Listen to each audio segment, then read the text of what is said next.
Well, Westfield and Bridgewater-Raritan, it's a matchup that a lot of people hope for, and it's a matchup that we have today. It's the New Jersey North 2 Group 5 Championship. It's a rematch of a game that was a year ago between two 11-0 teams today, Westfield and Bridgewater-Raritan. Well, hello again, everyone. Welcome to MetLife Stadium. Matt Shortis along with Todrick Hunt for the New Jersey North 2 Group 5 Championship game. Todrick, this game, highly anticipated, perhaps the most so of the weekend, and there are a lot of reasons for that. Right, there are a ton of reasons. Not only did these guys meet in last year's final, which Westfield came away with, but they're also both mid-state 38 teams. They're both undefeated at 11-0. A lot of people have these teams picked as top 10 teams throughout the state. They're evenly as good offensively as defensively, and they both have good kickers. And there's a lot of talent on the sidelines from both teams, and that includes the coaches. Jim DeCerno, of course, winning the state title last year in his first appearance coaching in this game. That's right, Matt. A center for Montclair State. A lot of times those centers become head coaches simply because they're leaders out on the field. And DeCerno's done a great job there. For Scott Bray of Bridgewater-Raritan, coaching his alma mater. Likewise for him, it was also his first time coaching in this game. He's trying to win in the second time around. Absolutely. A lot of motivation after getting here last year. He certainly wants to finish it off this year. So two teams are 11-0, but only one of them will finish 12-0. It's Westfield and Bridgewater-Raritan in the New Jersey North 2 Group 5 Championship game.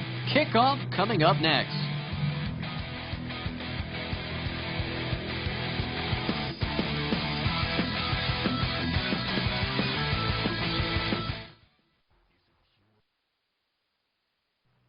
Relentless work ethic, true grit, the extraordinary ability to rise to the occasion, or is it all of the above? Join new Swell varsity host Jimmy Cavallo and our team of experts as they ceremoniously unveil the 2016 All-Metro football team on Thursday, December 15th at 7 p.m.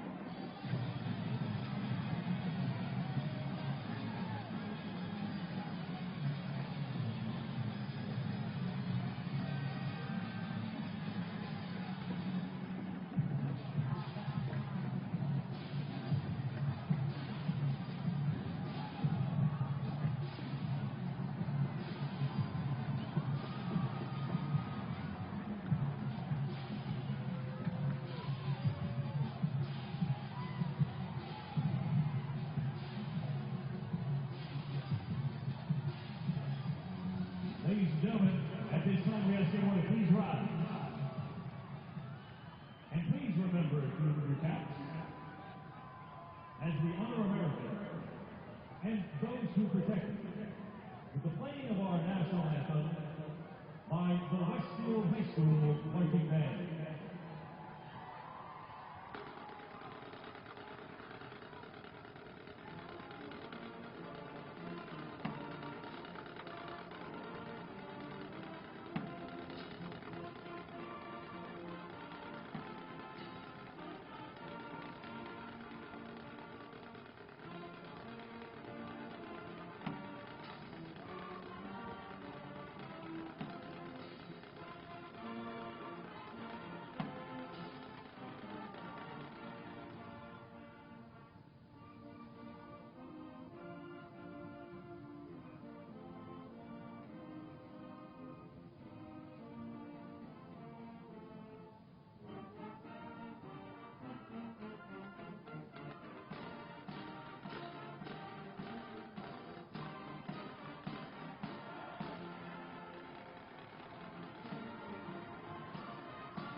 Back at MetLife Stadium for the North 2 Group 5 championship game. 11-0 Westfield, 11-0 Bridgewater-Raritan. Matt Schroeder's Todrick Hunt.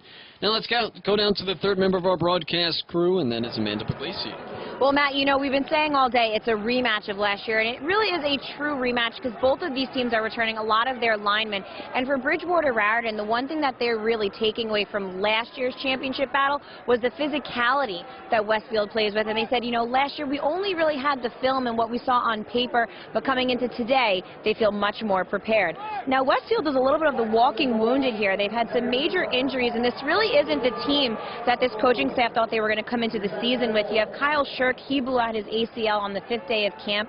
Matt Verana on the 4th game, he tore his ACL. Ishmael Glasgow, he broke his foot and had to have surgery.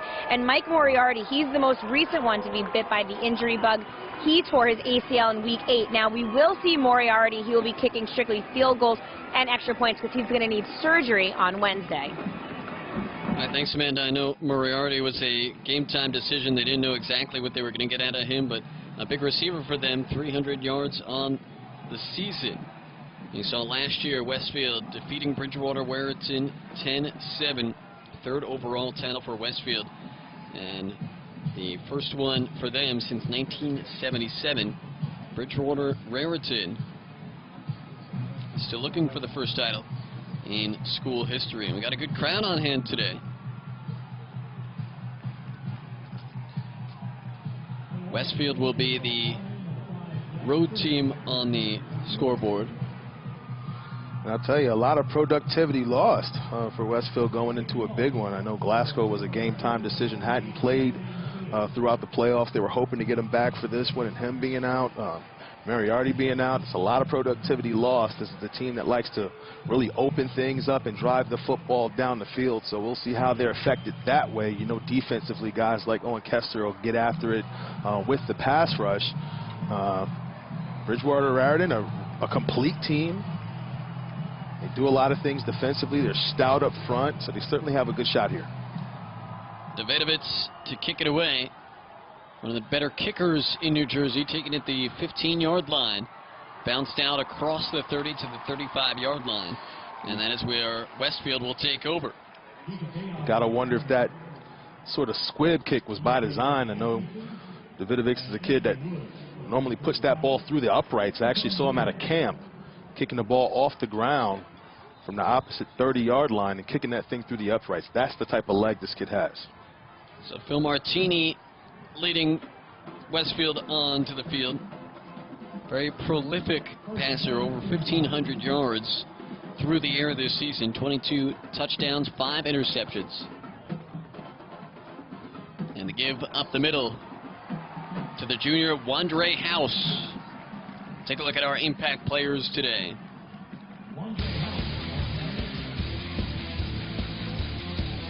That's right, and Taquan Roberson.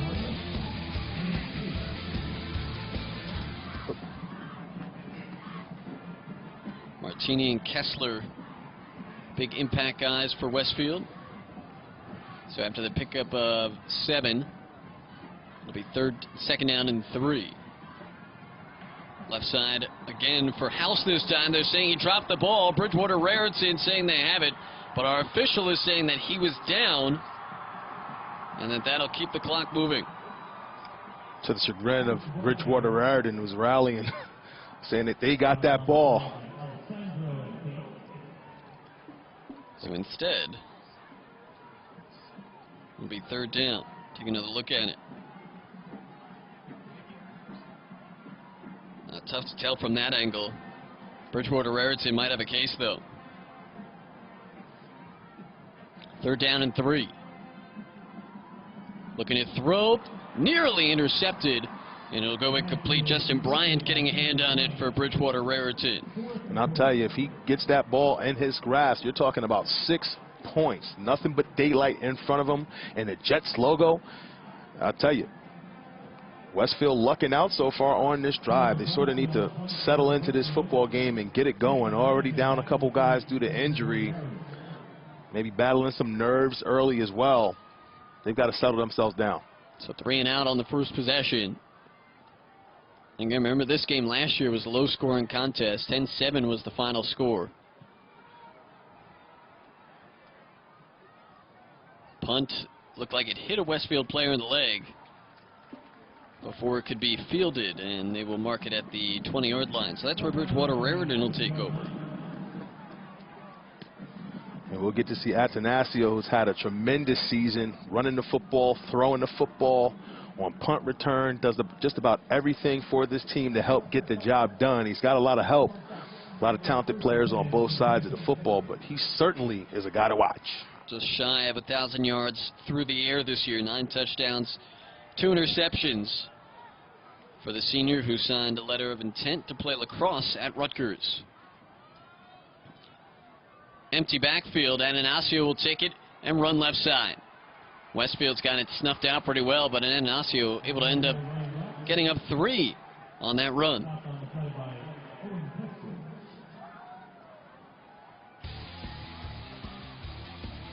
We'll take a look at our impact players here. Martini, one of the most prolific passers in New Jersey. Owen Kessler, 13 sacks, 44 tackles coming in, one of the most dominant edge rushers in the state.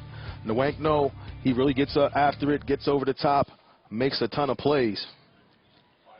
Different look. Atanasio will keep it out of the option and nowhere to go. Snuffed out in the middle by Mayer and Gagum. And certainly Atanasio makes plays in every facet of the game, as we said. You talked about the nerves, Todrick, perhaps on this side of the ball as well. Certainly a little confusion in the backfield. There's a defensive lineman getting downhill. Nothing more that you like to see than that. You can really get after it. You smell that blood and get to the ball. 3rd down and 6 for Bridgewater-Raritan. Opening moments of the first quarter, Westfield 3 and out on their opening drive. Low snap, Atanasio back to throw. He's going to step up, evade 1 tackle, but then get brought down after a yard. Great protection up front, but Westfield did a nice job containing, not allowing Atanasio outside of the pocket, where he could really do the most damage with his feet, kept them inside where they had help and were able to get him on the ground. Look at that picture, just a great frame there. Offensive line did a nice job, played with patient hands, moved their feet on contact, but he still boxed in. Had to look inside the tackle where there was just no room there. Owen Kessler, great job shedding off the block. That nearly blocked on that punt. They go back, taking it to 30. Crossfield, and a flag down right around the 40 for Jack Shirk on the return. Shirk's got some wheels, man. Talk about a second gear. He almost was able to break that, stuck his foot in the ground, got up the field, great vision and twitch. You can see how he's amassed over 700 receiving yards on the year. The kid is a prime-time player. Mike Rittenauer, our referee today. During the return, got a block in the back against the receiving team. 1st and 10. So some miscues early on, and maybe take the opposite approach. The last game, we had Morris Hills, who hadn't been in a title game since '07. Both these teams have been here, so perhaps the knowledge of what's at stake fully kind of playing on the reverse side of things, with both teams showing some miscues early. There's so many different dynamics. You got 2 undefeated teams here. Something's got to give. So at this point, it's just been a little bit of confusion early on. So Westfield has it at the 31-yard line. Wandre House, nice run on 1st down. We mentioned the injury to Ish Glasgow. Wandre House has been the guy that has had to step in basically as the 3rd guy to come into that running back spot. He was a JV guy for most of the year, but coming off his best game on Thanksgiving, 24 carries, 104 yards versus Plainfield. And that's certainly something to build upon, but when you're down to your 3rd string guy at any position, it's certainly a tall task and a tall order for that guy to step in and give you that similar production. Be interesting to see if they'll slow him down here today. Well, they give House the ball one more time, and he's got a 1st down at the 46-yard line of Westfield. And one thing I like about him early on is he squares his shoulder to the line of scrimmage. He hits that hole, and he never looks back, and he keeps those feet turning. And that's certainly a great feature to have as a running back, and will give you success at any level of play. I mean, as a junior, I think it tells you how deep Westfield was, being that he was on the JV to start the year. Because usually upperclassmen, you figure he's up on the varsity. They certainly don't lack for offensive playmakers. Here's Martini looking to throw. Dings one off to the right side. And it's complete into Bridgewater-Raritan territory to Jack Shirk. Shirk does a nice job corralling that football with his body. See if it actually gets into his body, if he makes a hands catch here. Eyes get back around, had to really compete for that football and come back to it. Nice job. Looked like he was shaking out his right hand after that reception. Picked up 6 on the play, and there's a good chance if Martini's dropping back, Jack Shirk is the guy on the other end of that. Gave up the middle, rolling off a tackle is House. Good balance so far on this drive for Westfield. We'll see a nice job by the offensive line of Westfield. Pretty much makes that running back position interchangeable, because you can use a lot of good guys there simply because they're so good up front at utilizing angles and getting pad under pad. Jordan Barhan opening up the hole there. Guy has moved around quite a bit in his couple years on the Westfield varsity. Up the middle again to House. This time running room is limited, but looks like he's got enough for a first down. Yeah, I think it's going to be close. Looks like he ran into a brick wall, but he did so with a ton of speed, turn speed to power. And yes, Matt, you're right. They pick up the first down, keep this drive moving, and let's see if this is what settles them into the ballgame. I mean, House, you know, we talked about him coming up late. He only started once the playoffs began. So talk about pressure for a guy coming up to the varsity. Hey, you're going to be our starting running back. Oh, by the way, we're in the postseason. But it's a great situation to get better. I mean, what better situation? You're in the playoffs. You're playing the best teams in the state. So now once you get here, you've got some pretty solid experience. Give to the right side for House, who's dragged down, maybe after a gain of 1 by Corey Carnillo. This time we get to see House going a little bit more east and west. I've identified his strength early on as a north-south guy. Sort of give you a little bit of a change of pace and see what he can do as he takes the handoff. Not much there. We'll see what they continue to do with him. Second down and 9 coming up. Martini looking to throw, rolling to his left. Martini now tucks and runs, and able to get about 3 yards there, turn something out of nothing. Martini with a heads-up play, no doubt, but it looked like Bridgewater-Raritan had him in their sights and stopped running him down. I missed that number. As we take a look here at the replay, watch this pursuit down the backside. They get a chance to get him here, right there, but he just touches him. Man, that's a missed opportunity. It's almost as if they expect him to throw it right there. Here's Martini tucking and run right away to the 30, cuts to the 25, gets a block at the 20, down to the 10, and he's knocked out of bounds there by Ananasio. And I'll tell you, all great downhill runs down the field, deep down the field, are due to great blocks by wide receivers. 29-yard pickup on the play. All guys getting involved. Elbows inside, locking onto their man and giving their quarterback a chance, and he'll do the rest with great vision. A little bit of a jump cut, gets to the outside here, gets submarine at the end of the play. I know you hate to see that from the Westfield sideline, that is, but way to finish off that run and come with a big play in this first quarter. Does not run the ball a ton, only his 27th carry of the season. And they go back to the ground.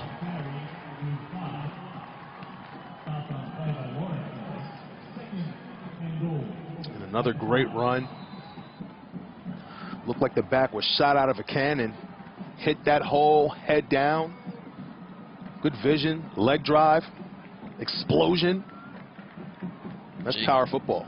Jake Val-Libera, who's also a defensive end, starting defensive end for this team. Second and goal from the 5. Westfield's trying to strike first in this contest.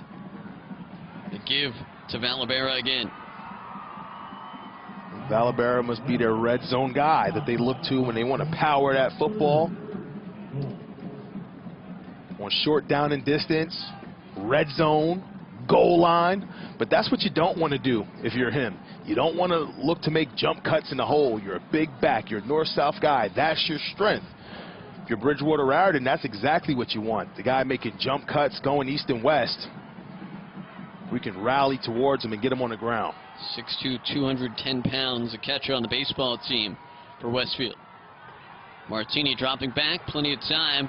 Now he's going to be converged upon and brought down at the 12-yard line. And this time they take advantage of their opportunities. Number 56, Chris Nice, the guy that missed on the sack the first time, involved.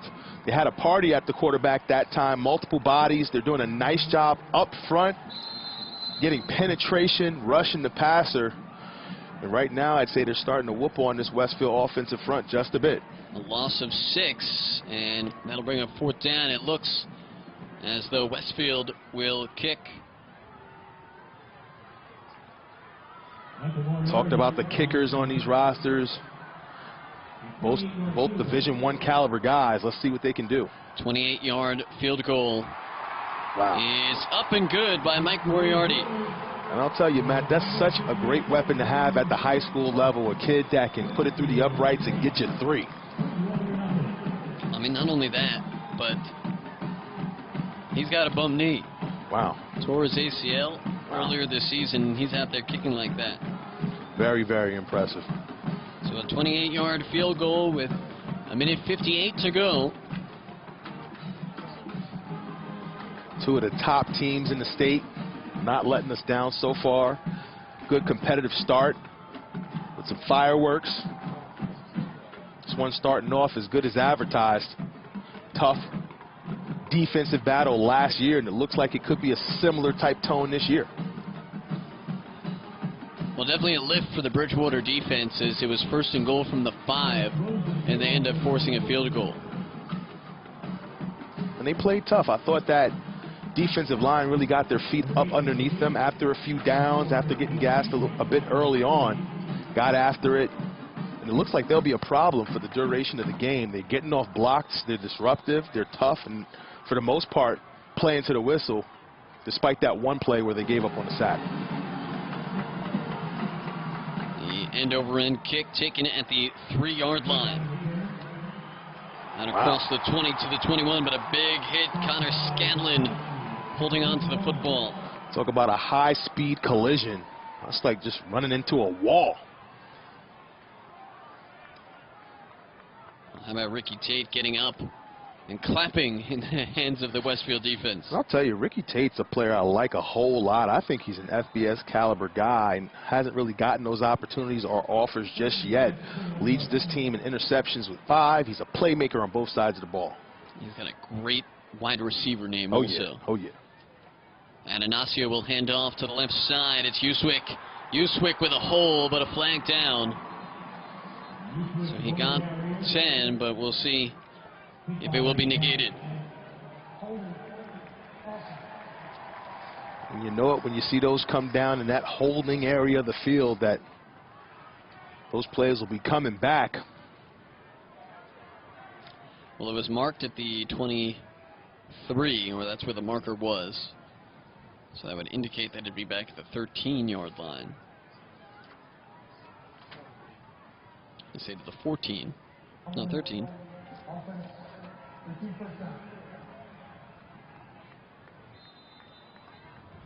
So 1st down and 18 following the holding penalty. I formation. Westfield showing blitz off the left side. And Anasio double play fake. Scrambles out of trouble. Brought down. Maybe got 2. And that play was doomed from the start. Westfield with a lot of backfield penetration. Guys getting off the ball, making plays. They actually tucked that end inside, but they were bringing help off the edge from the linebacker position. Forced the quarterback up inside where there was help, and he had no choice but to go down. Dan with the first funneling of him back to the middle. Nick Mayer brought Anasio down. Now they go to Uswick off the left side.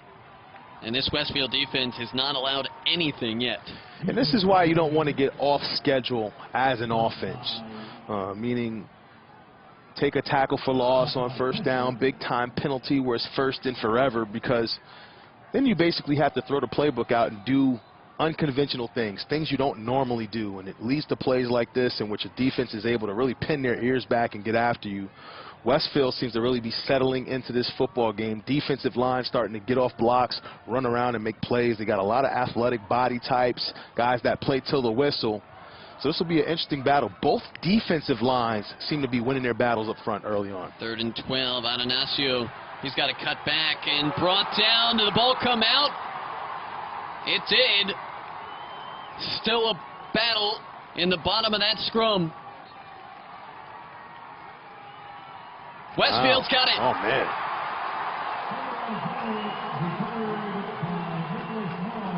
And I don't know who came up with that football, but I'm going to give a lot of credit to Nick Mayer, number 54. He's got the great hair coming out underneath the helmet, but I'll tell you, he's plugged up. He's making a ton of plays to open this ball game, really running around, does a great job running to the football, taking away angles.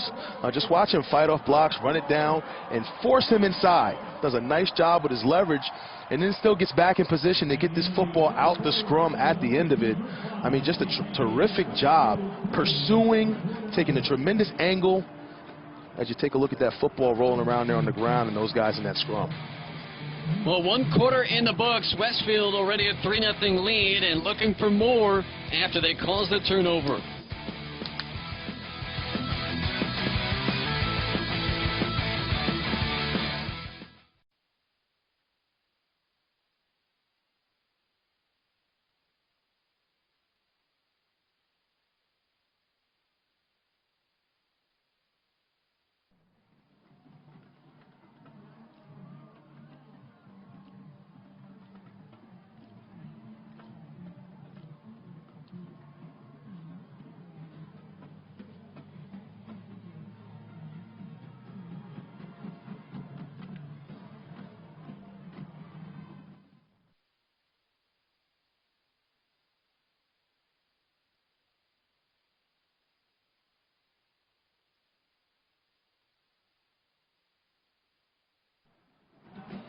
North 2 Group 5 championship game. Westfield leading Bridgewater 3-0. Matt Shortis, Todrick Hunt. Todrick, so often in close games like this, it is a turnover or two that ends up making a difference, and Westfield just getting one.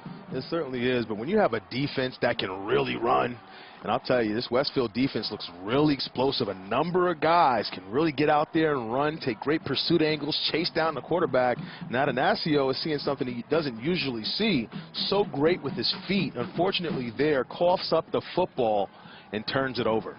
Jeff Gagum forcing that, and Jacob Dayan looked like he was in on the recovery.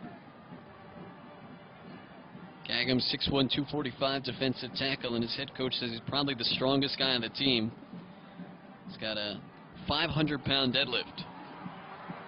Caper to the 10-yard line for Phil Martini. And sometimes you forget just how good Martini is with his feet due to his prowess as a passer, but he can certainly take off when there's nothing there. Makes good decisions with the football, has a bit of twitch, and can really get down the field. So this Bridgewater-Raritan defense already had to step up one time. It was 1st and goal from the 5 for Westfield. Eventually, they held the Blue Devils to a field goal. Now the defense has been put back to work. Bill Martini in shotgun. With 2 backs in the backfield, Shirk goes in motion. Give to the right side for House.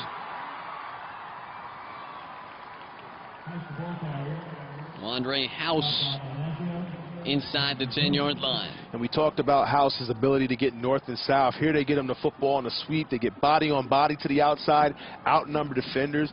And this looks like a pretty quick, explosive team getting to the point of attack. We saw that in the prior game today where guys were able to get out in space and make blocks and plays on the defense. We're seeing something similar here with Westfield, whose defense also looks very, very explosive. Following behind Jacob Kaplan, the fullback, who's also had more work in the last few weeks with some of the injuries that they have suffered. 2 backs again. Play action. Martini to the corner, and it's incomplete. Pass intended for the tight end, Dombrowski. Gave it a good effort. Let's take a look at that play again. They just miss here.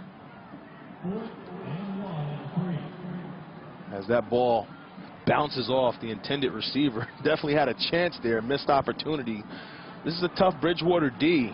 I'm not sure they can take too much credit for that one, though. 4th down, Westfield going for it. Lauren, the shoulder, they're in. Touchdown, Valabera.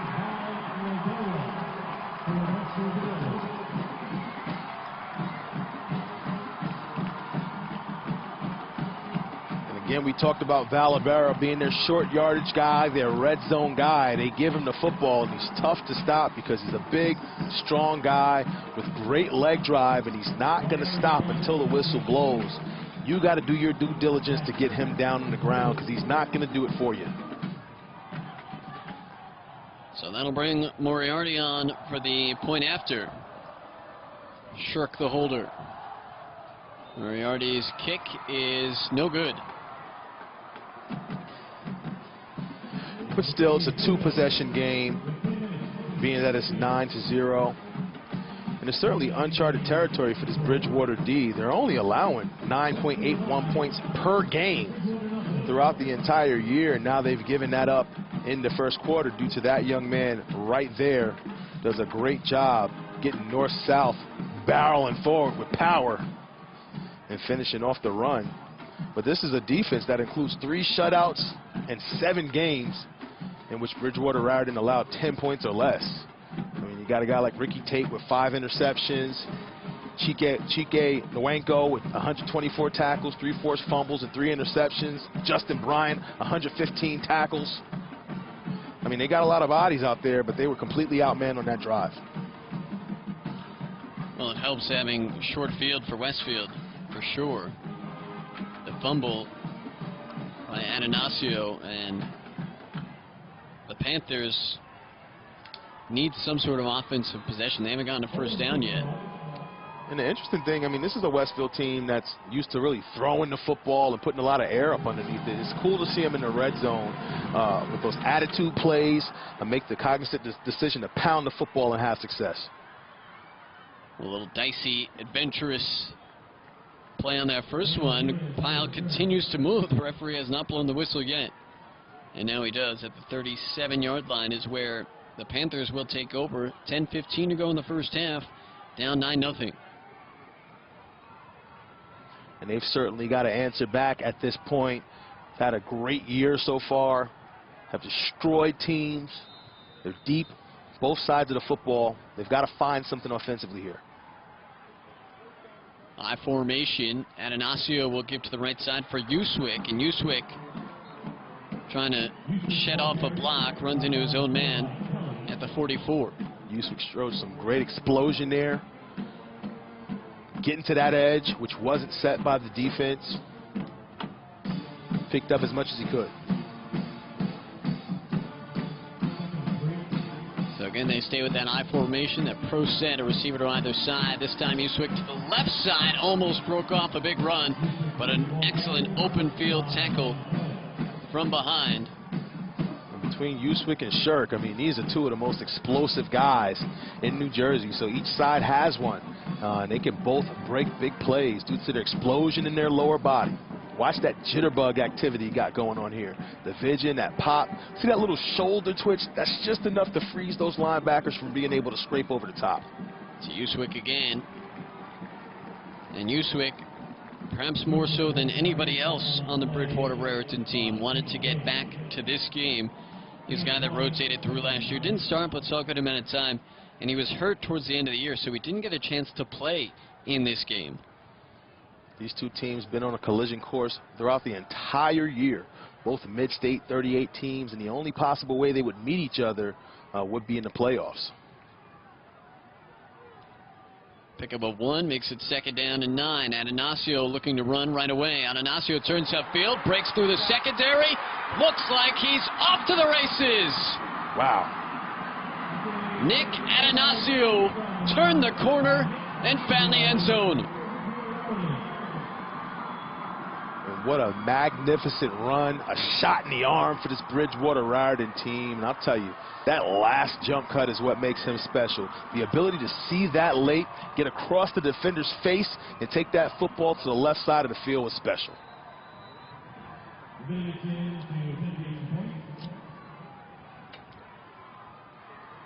And that is the strength of having somebody that athletic and that skillful as your quarterback. So we were talking, needs to get something going, It just takes one big play, and you're right back into it. And he picked up a crushing block down the field as he made that last downfield cut, which freed him up to potentially walk into the end zone. Let's watch this play develop.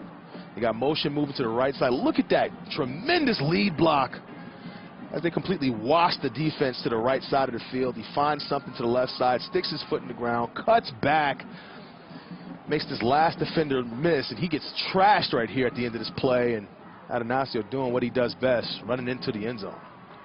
Well, last year, Nick Atanasio was a wide receiver and defensive back on this team when Eric Nichols, was more of a passing quarterback. Now at Kutztown University, but Atanasio stepping into that role this year and bringing a different dynamic to this team. A little unconventional and also able to run the ball, as you saw well there. Great blocks down the field by 24, 28. Multiple guys getting in on the action. And again, in order to have big down the field runs, you need wide receivers. You need some of those skill guys to get down the field and throw you some blocks. And Bridgewater-Raritan is certainly in this one. Well, Davidovitz will send that to the end zone for a touchback. There's that leg. I mean, we talk about the kicking game and how special of a weapon it is at the high school level simply because there aren't many guys who can do that, who can kick touchbacks, who can kick field goals. That's normally a college thing, and a lot of those guys are older guys. There's a huge influx of guys from Australia. These guys are like 26, 28 years old that come in and kick and punt and do all of those great things. So when you see high school kids able to do it, it just highlights how special that is. And it is, in fact, a huge weapon, making the team go 80 yards. House able to shed off a couple and make something out of that. This has the makings of a very physical football game. I mean, both of these teams are tough.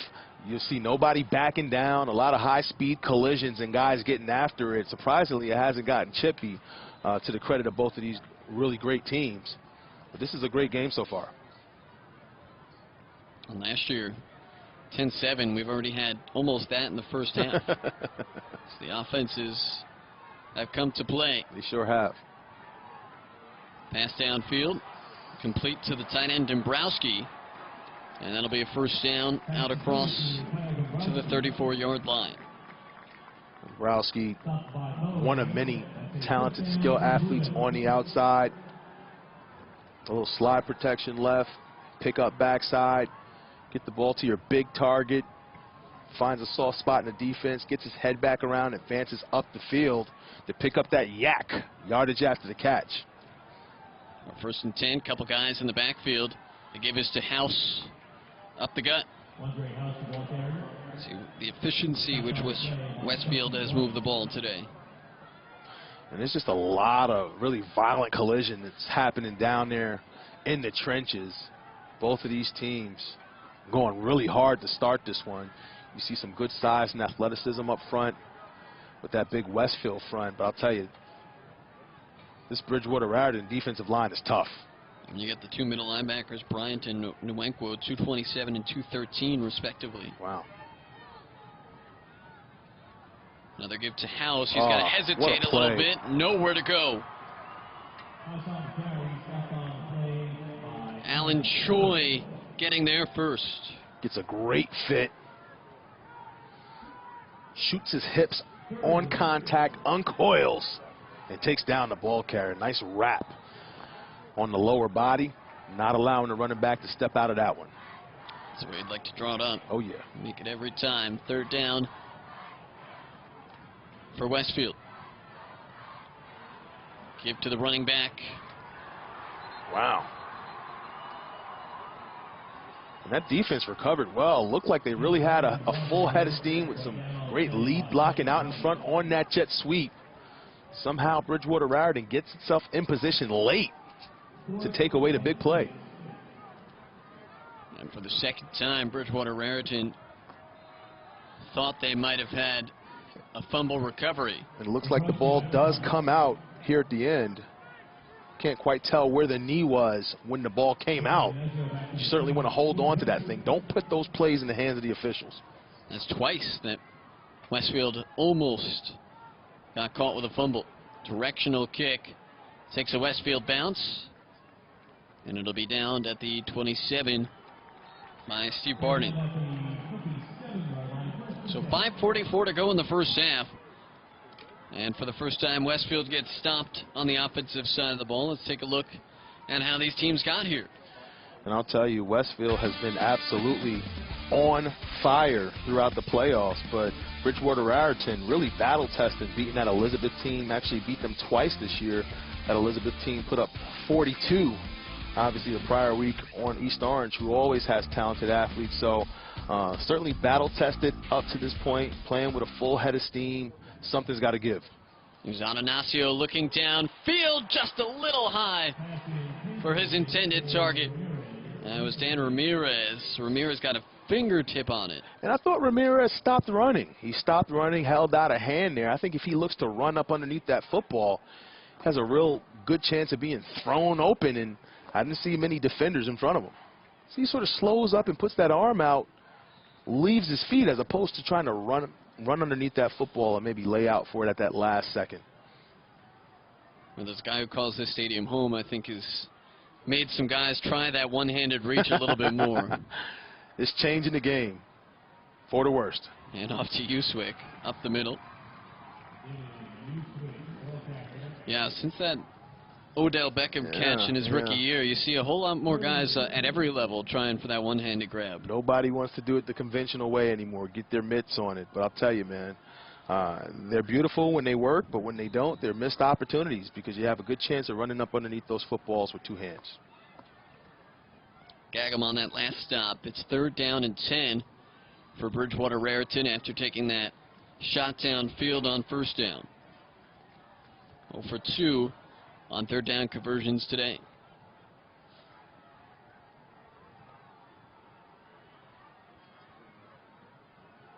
And Anasio up the middle has to shed off. It's Mayer. Got to him first and only gets a yard out of it. Jeff Gagum in on the action at 6'1", 245. Mayer 6', 220. Those guys are explosive inside, and they get off the football. They time it well. Nice inside rip there by Mayer. I love the handwork. These guys are coached up. That'll bring on the punt team for Bridgewater-Raritan.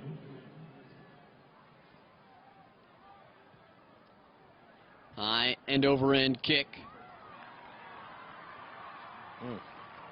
And just across midfield is Jack Shirk.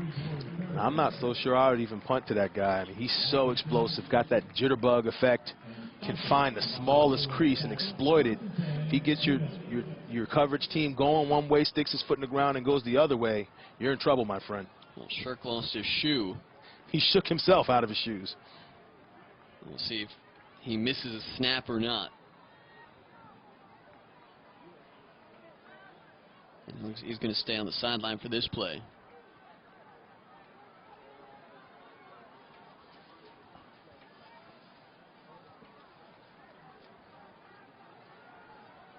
Three receivers set for Westfield. Kaplan, the lone back, in the backfield.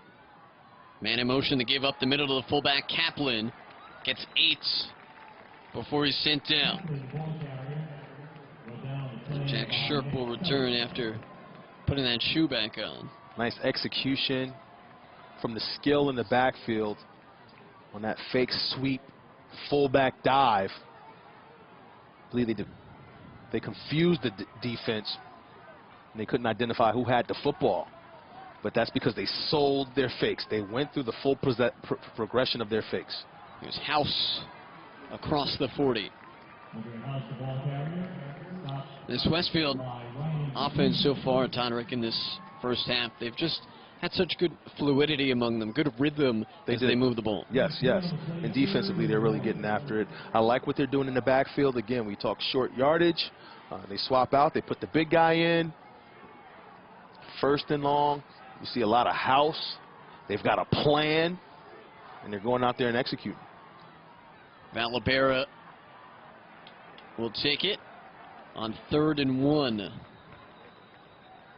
He didn't run real hard on that one. It had a lot to do with that defense getting off that football and clogging things up front. There was just nowhere for him to go. Well, all those clad in the white and blue indicating the 1st down, and now our referee does too. Wow.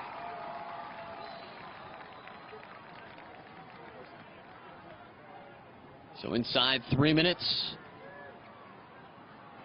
in this 1st half, Westfield on top of Bridgewater-Raritan 9-7, looking for more.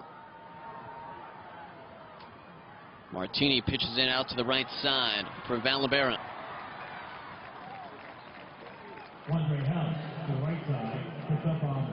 House. And he's stopped just shy of the 30. Nice toss play with House. Does a great job with vision. Gets a good seal inside. And makes the jump over the last tackler. Enough to pick up an extra yard on the play after doing most of his work in the backfield. The 2nd down and 3. They go right back to House up the middle. House wrapped up low. And they're saying a fumble again. Who's got it? Bridgewater-Raritan. Wow. 3rd time's a charm for the Panthers. This has been a game of big plays. Guys putting the football on the ground, the defense taking advantage of it. Chris Nice, again, in on the play with some penetration after his earlier play in which he had a chance at getting the sack. Seems to have really dug deep. He's come out and playing a heck of a game since that point. Getting involved, being disruptive. Does a nice job shooting that gap, making a play up top. Let's see who gets that down low. Pops it out. Well, Justin Bryant's the fumble recovery. Nick Selly, the defensive end, coming up and popping that out with his helmet. And if you look at Bryant, that's just great technique. Secures the tackle. That pass intercepted. Westfield to take it all the way to the house. It's a pick 6 for Adam McDaniel.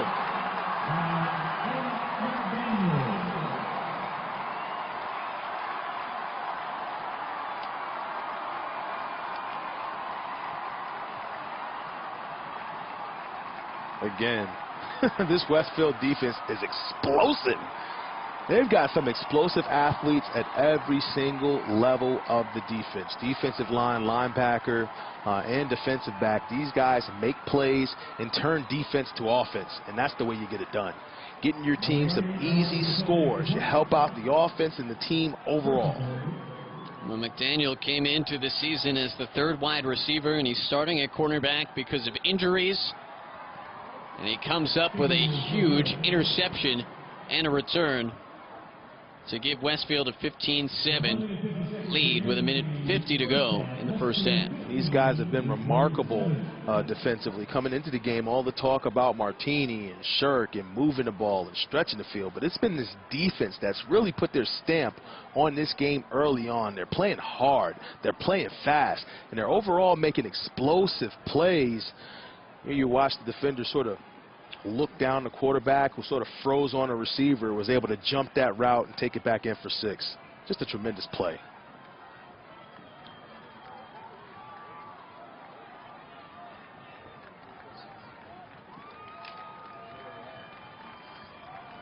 So McDaniel, who got the chance with Glasgow going down, 32-yard INT return for a touchdown.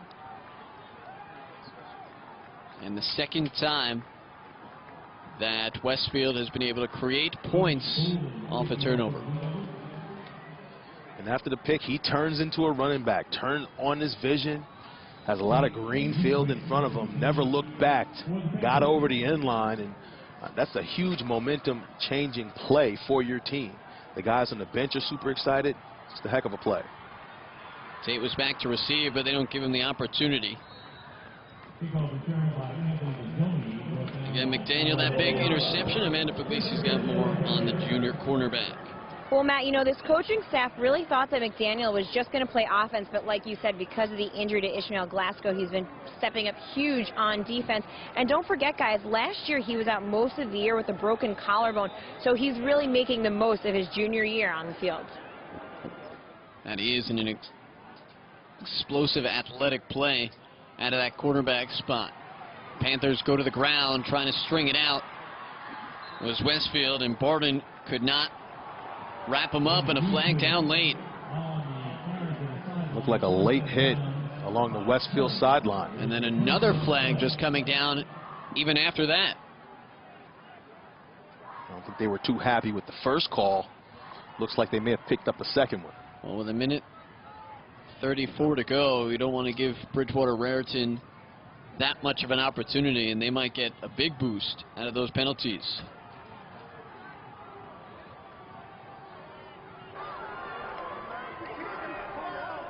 Personal foul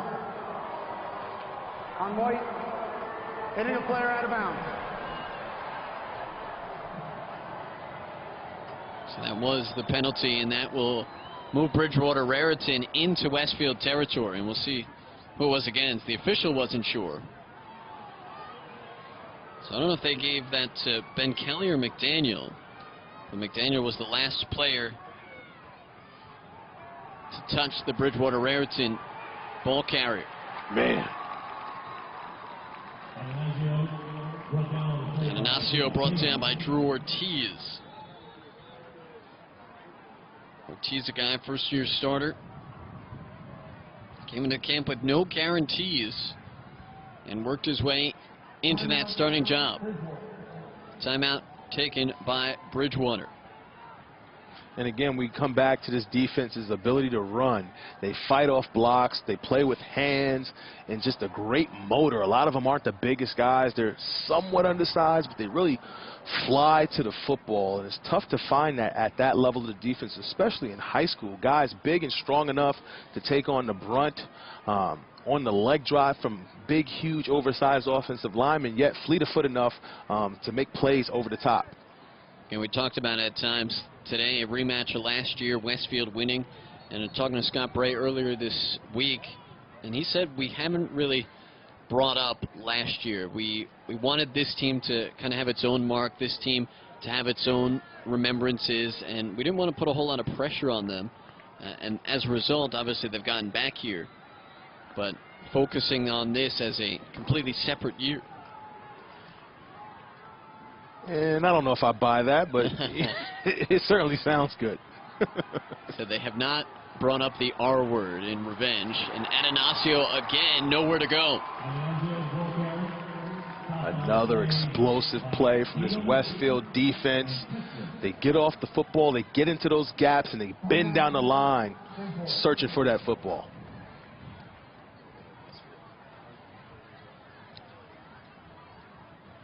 And this defense, especially the defensive line against Ignacio, he's been really limited through the middle. And they're doing all kinds of things up front. You see a nice little stunt inside.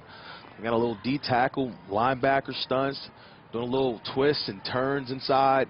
Guys taking turns, crossing the face of offensive linemen, utilizing that speed and ability to run.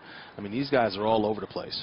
Look at the 3 championships for Westfield, last one coming last year. And likewise on the other side of this coin, Jim DeSarno saying how this group of seniors, every group of seniors is a little different. They wanted to make their mark, right, as opposed to that group last year. Right, right. And it's always important as a player to your legacy. What have you contributed to the program? That's why it kind of mystifies me to see so many guys, when they're being recruited out of high school, go to these big powers that have already run championships. Go somewhere where you can formulate your own legacy and be the reason why they're winning. 3rd and 10, Ignacio looking downfield, little overthrown, and no flag will come. Thought there might have been a little tug on that left shoulder. Little contact down the field, multiple defenders in that area. Probably not the safest throw, but did give his receiver a chance at a 50-50 ball and a chance to make a play. The 4th down for Bridgewater-Raritan. And Todrick, I feel like there's a couple ways to look at this. One, obviously, you haven't moved the ball that well if you're the Panthers, but also you've turned the ball over twice.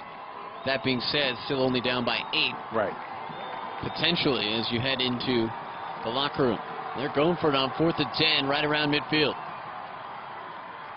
And Ignacio going to throw, and it's complete to Ricky Tate. who's inside the 30 for a first down. Ricky Tate does a nice job holding on to that football, knowing he's going to take a couple shots in the back.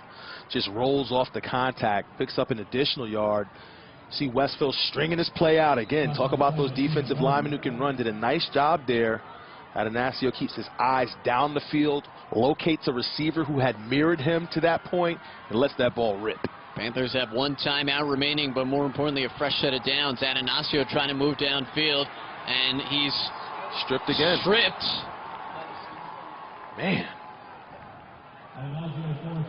That one was him trying to extend the play. He got wrapped up on his right ankle, and he almost looked like he threw it despite a defender, or tried to throw it despite a defender being on his lower half. These Westfield guys play some defense. They've got some good defensive coaches. This is by design. You see these guys actively looking to strip these balls and rip them out the hands of these ball carriers. As you can see right there, great shot. These guys are very, very well coached. They're relentless. They play to the whistle. High motor guys really searching for blood. Bridgewater-Raritan calls their last time out. I think Westfield might have had a gripe on that strip. Yeah. I'll tell you, man, these guys are actively flying to the football. If I'm Bridgewater-Raritan, I'm over there on that sideline. I'm telling my guys to get down when you're in those scrums. Get down. Make sure you secure those footballs with two hands. When running the football on the field, always have that football in the outside hands so those inside guys can't come from the inside and strip that ball out, because these guys are looking for it, actively seeking turnovers.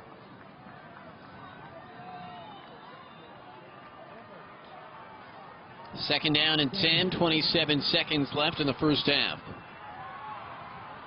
Pressure coming right up the gut. Atanasio will try and throw it away.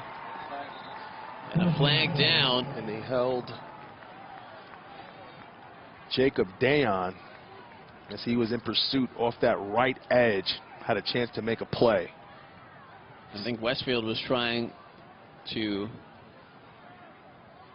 ask for the intentional grounding as well. On the offense. You can clearly see the hold, which directly affected the play. Good call down there on the field. Remember, it's a spot foul, so it's 10 yards from the spot, and that will back Bridgewater-Raritan all the way up near midfield. On the offense. Second down. Okay. Need to clarify. Right. 19 seconds left of this first half.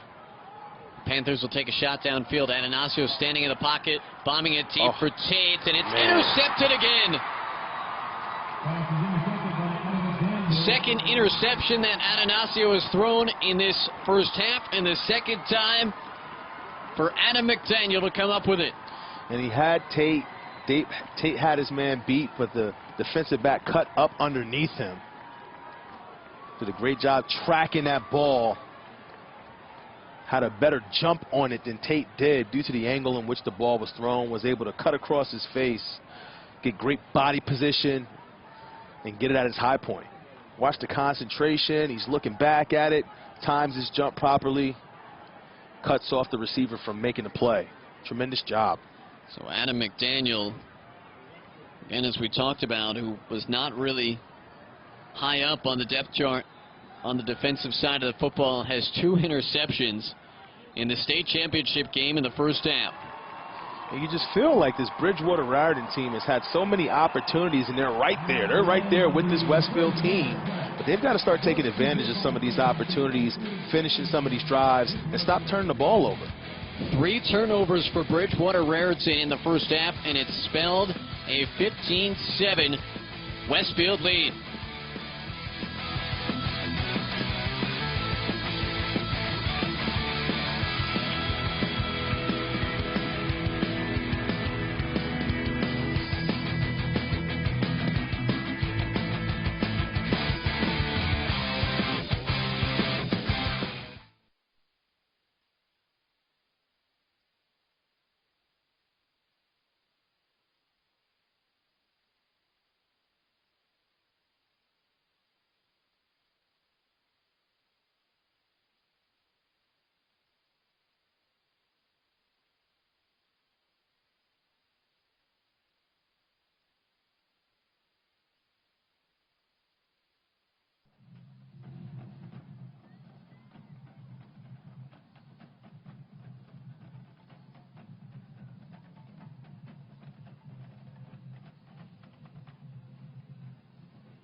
Halftime, Westfield leading Bridgewater-Raritan 15-7 in the North 2 Group 5 Championship. A rematch of last year's game. Matt Shortis, Todrick Hunt with you. And Todrick, Westfield, I think, established themselves early on in this game offensively, and then defensively came on late in that first half. Oh, they certainly did, and it was an explosive first half, I thought, for both teams. But Westfield, starting with Martini, was able to find something on the left side of the field, showing that although he's a prolific passer, can really drop down the passing icons and pick up some yardage on the run. Here they're able to finish a drive with the field goal, something you don't often see in high school football sports. But Bridgewater-Raritan, they had their moments, but that defense from Westfield stifled them. They got a lot of big kids who can run, that fly and rally to the football, look to finish, cause turnovers, big backs who can jam the football in at the red zone, short down and distance, and absolute tremendous play here by the Bridgewater-Raritan quarterback, who's been on the money all day, was able to find the crease, cut that thing back to the left side of the field, get in for 6. Turnovers been the name of the game. You saw a good number of those in the first half. This time it was Bridgewater-Raritan who was on the positive end of one. Adam McDaniel having himself a half. Second pick, this one goes in for 6. He's a primetime player. That was on the very next play, and that sort of turned things. And where we stand right now, the 15-7 lead. And offensively, the numbers aren't all that different, but Westfield moving the ball with a little bit more efficiency, and the turnovers, obviously, as we've said, have been huge. Right. I mean, as I scan this thing, my eyes go immediately to the turnovers for Bridgewater-Raritan, who, as I said, at the end of the first half, is right there with this Westfield team in talent and explosion, offense, defense, and special teams. But they've dropped the ball figuratively and literally in this game, and they need to be able to hold on to that football, go out there and execute in the second half, and they have a good chance of coming from behind. Well, the Panthers trail by a score. They get the ball back to start the third quarter. When we come back, it's the North 2 Group 5 Championship game on News 12 Varsity.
Quick check. Subs at quick check.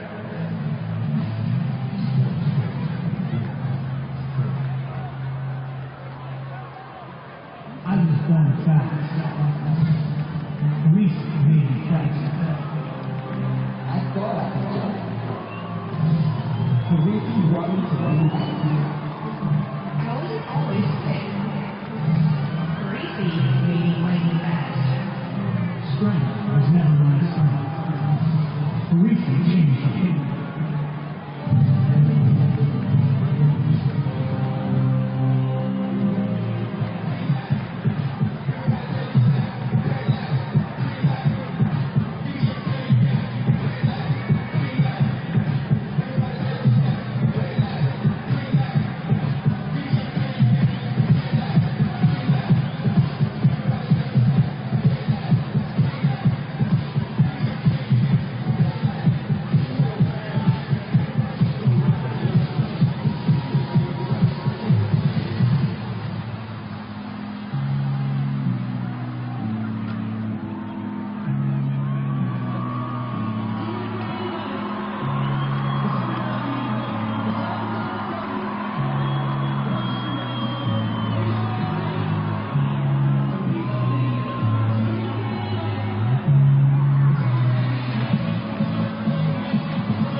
Let's go our game as we start the second half. Westfield leading Bridgewater-Raritan. Matt Shortest, Todrick Hunt. Let's go down to Amanda Puglisi on the sideline.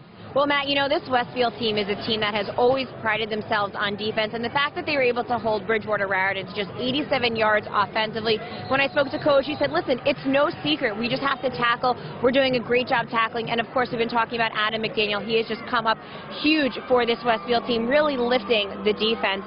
And they know that number 24 and number 8, those are the key guys for Bridgewater-Raritan that they need to keep an eye on. And speaking of number 24, you know, Nick Antanasio has shown us he can throw and he can run, but Coach Bray says at times he just tries to do a little bit too much, and that's what we saw at the end of that first half. So they're just going to try to settle him down a little bit at halftime, and they're expecting a big half from him coming up. Thanks, Amanda. Easy to forget as explosive Nick Antanasio could be. Still a first-year starter. And again, second game of our quadruple header today at MetLife Stadium. Here's what's coming up after this game, a 4-5 to Paul Catholic and St. Joe's in the non-public Group 3.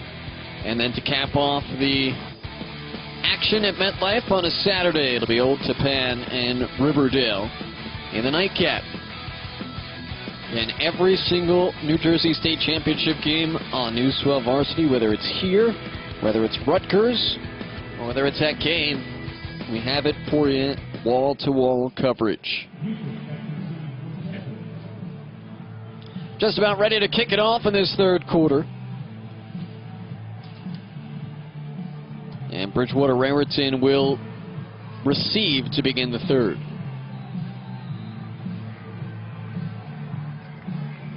And Stan Ramirez, one of the guys back, as well as Ricky Tate. They've not kicked it to Tate this afternoon. Ramirez across the 35, and he's wrapped up shortly thereafter. They need to take advantage of that short kick and a good field position they come out with. They've obviously put the ball down on the field turf multiple times. They get rewarded with the football here in the second half. Immediate opportunity to right their wrongs from the first half, drive down the field and put some kind of points on the board. I formation, and we'll see how they try and attack and settle Ananasio down a little bit. Give to the short back, and it's the fullback Alessandro.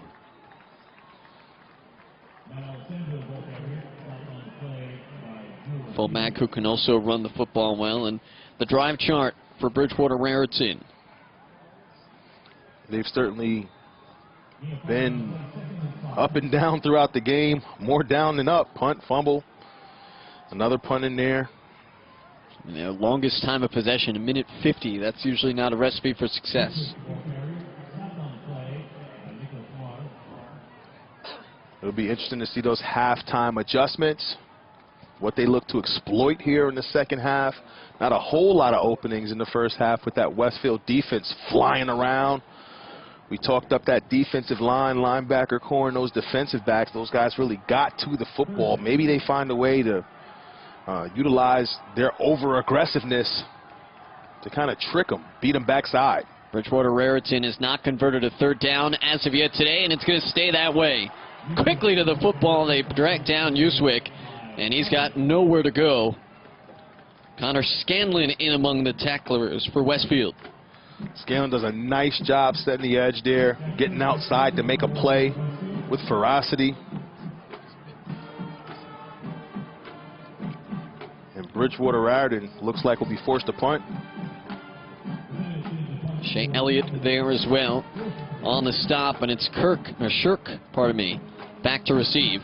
So not the way Bridgewater-Raritan wanted to start. Fair catch called for, and it'll be Westfield possession at the 20-yard line. And we talked about elite special teams in this game. What a punt. I mean, just look at the hang time, how long that ball hung up in the air. Allowed the coverage guys to get down the field and force the fair catch on a punt which otherwise would have likely been returned. Well, the Blue Devil feeling good, so are the Westfield fans. On the other side for Bridgewater-Raritan, Scott Bray still looking for some answers. Because a 3 and out to start the third quarter after we showed you the drive chart for the Panthers. Up the middle for Wandre House. And here's what Westfield's first half possessions looked like. Punt, field goal, touchdown, punt, fumble, and kneel. So they've had mixed results as well. But we're able to put up double-digit points in the first half. Big second drive. Obviously took a lot of time off the clock. 6:29 is what you want to do, especially when you have a lead. And now here in the second half with the football. Wandre House again following a blocker, falling forward to the 29. And that field goal, I was thinking about this at halftime, Todrick. Mike Moriarty gave them the 28-yard field goal, again playing with that injured knee. He missed the 2 extra points. As you got to look here of the run from House. And perhaps maybe that field goal was all he could give to them today, but still put them on the board, got them some early points, and got that confidence up. Oh, it certainly did. I mean, just going back to what we said at the top, the special teams between these two teams are elite. They're in a completely different class than most other teams throughout the state. As it looks like Bridgewater-Raritan has an infraction there. They pulled him off sides. Man, Alessandro smacking the turf in frustration after he jumped off. That's big because it was 3rd and 2, gives them the automatic first down. And you got to be ready for that hard count on 3rd and short, knowing that the offense is likely going to try to draw you off with the hard count. Got to be able to hold your water, sit in that stance before shooting off to the football. Going to look at Mike Moriarty. And one of the better kickers in the state. Here's a run up the middle for House.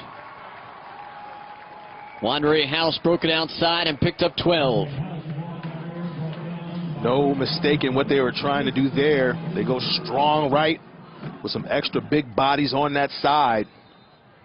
Run a little stretch and cut, find it, and get up in those gaps.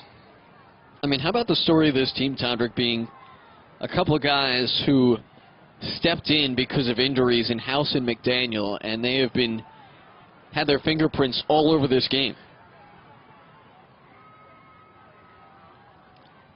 Martini will give it to House again. That time Bridgewater-Raritan ready for it.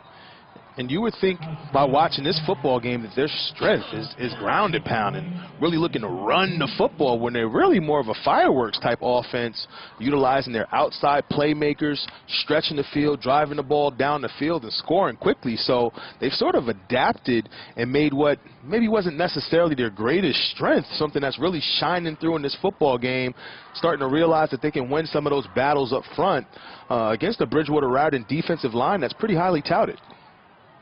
Martini in the shotgun will run it to his left. Martini getting chased by Alessandro. Out of trouble. Dumps it off down low for the tight end, Dombrowski. He's off and running, and he's got himself a first down.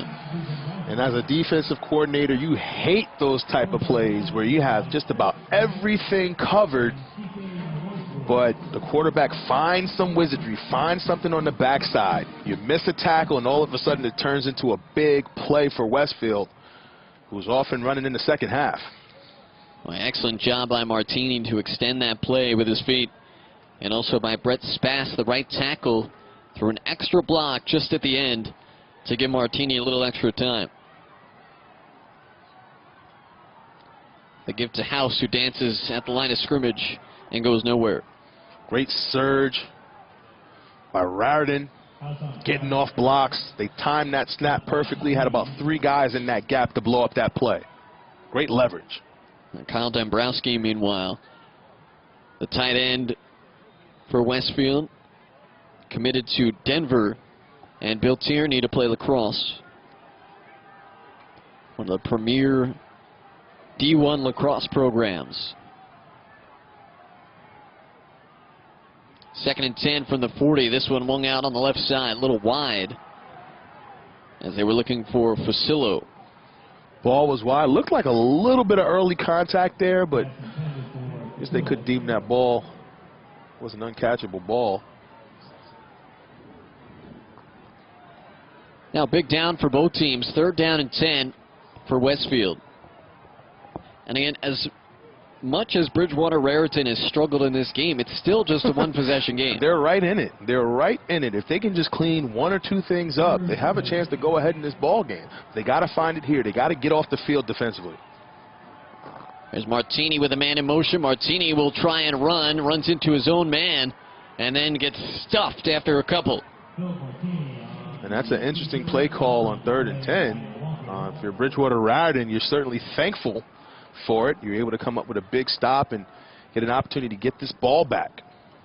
So Alessandro, who nearly had the sack a moment ago, able to correct that and come up with a stop. A fake jet sweep. Let Martini keep that football up in the middle of that defense where there's all kind of help. There was just nowhere to go. They corralled them, took them down. Tate standing back at his own 5.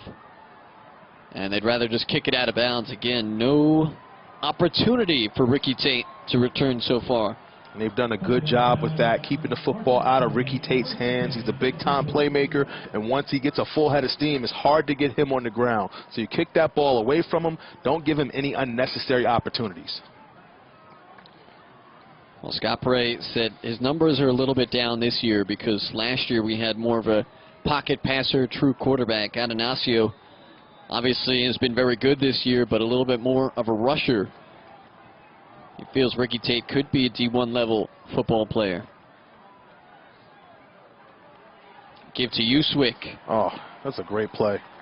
And again, Nick Mayer. I think that was Owen Kessler. Yep. Off the edge. Did a great job. It's called a stack release. You get extended as a defender. You don't allow that offensive lineman to get in your body. Watch how he sets this edge with hands, keeps that outside leverage, gets off the block and makes a play. And that's why Rutgers is taking a long, hard look at him and thinking about potentially offering him a scholarship. Right now he's got a preferred walk-on offer from Rutgers. One of the best pass rushers in the state. 13 sacks, 44 tackles coming in. There's Ananasio. That time it's Mayer to wrap him up. Kessler also some FCS interest from Bryant, Georgetown, Albany, and Rhode Island. And on that play there, he actually got reached. It reached the defensive end. We're able to get outside of him. He gets pinned inside. So he's got to be able to fight across the face and make that play. But again, Nick Mayer, this guy makes plays, runs to the football. It's disruptive. And Bridgewater-Raritan looking for their first third down conversion today.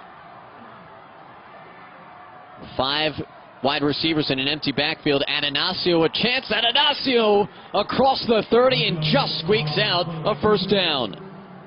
Bridgewater-Raritan did a nice job. Westfield stunned it inside, ran a little bit of a twist inside with their 2 interior D tackles. They were able to pick that up, get a block to the outside, hit a hole, and pick up that first down.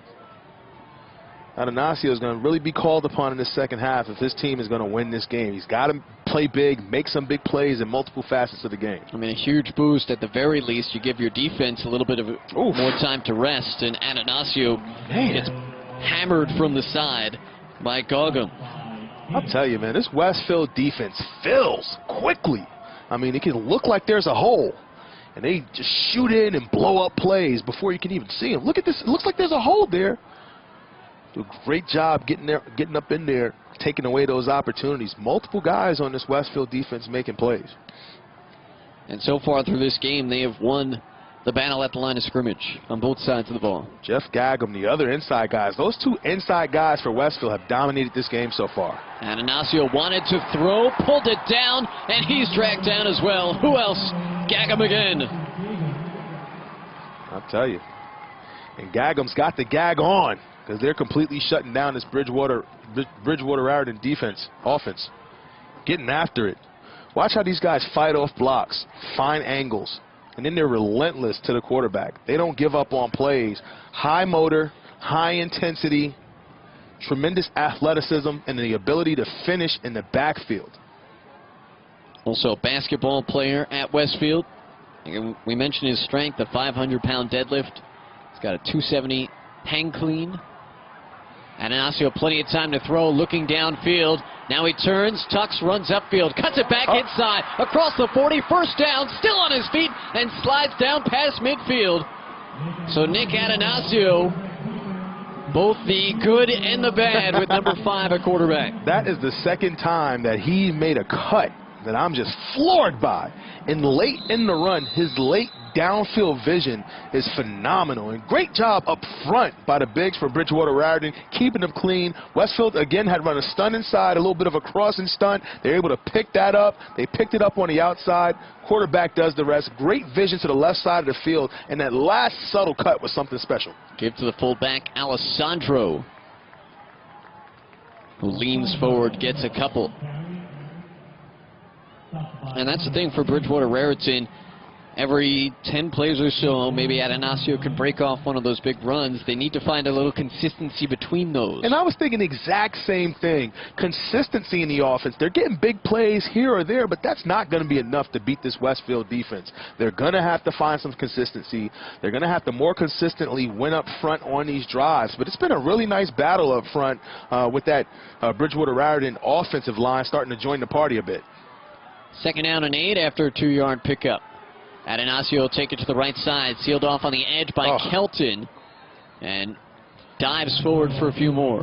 Jacob Dyan did a nice job setting that edge, not allowing himself to be reached. He fought with hands, strung out the play, and at the end of it, Adenasian had no choice but to go down in his grasp. Nice job fighting across the face of the offender who's trying to reach you, not giving up on the play, and being stingy as a defender. Well, Jacob Day and his dad is a linebackers coach on the Westfield staff, so if there's somebody you think is going to be stout at the linebacker position, it's going to be number 4.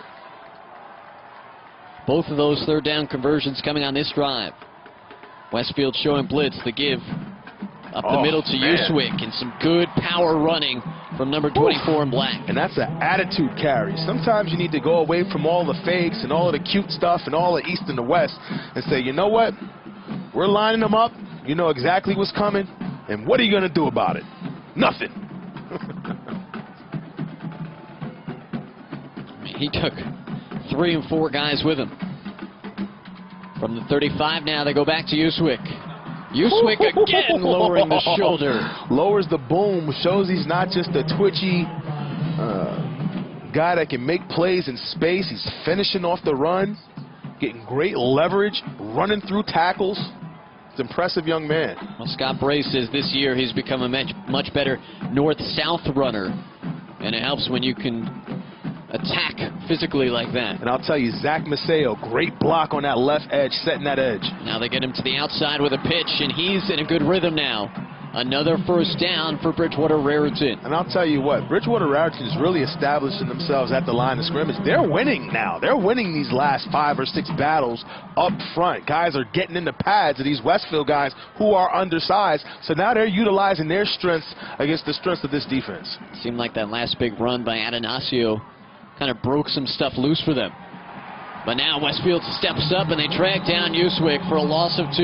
And it's Gagum. Just continues to apply the pressure, slip through those gaps and make plays. I'll tell you, this is a great matchup up front. Number 41 has been everywhere for Westfield. Right now he hits the sideline. Quarter break, 4th quarter coming up. It's an 8-point game with Westfield on top, trying to go back-to-back in the state championship game again over Bridgewater-Raritan. Stay with us. 4th quarter coming up on News 12 Varsity.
Bridgewater-Raritan has put a drive together. They trail Westfield by 8 as we start the 4th quarter in this North 2 Group 5 championship game. Matt Schroeder, Tyler Cunt with you, along with our whole News 12 varsity crew.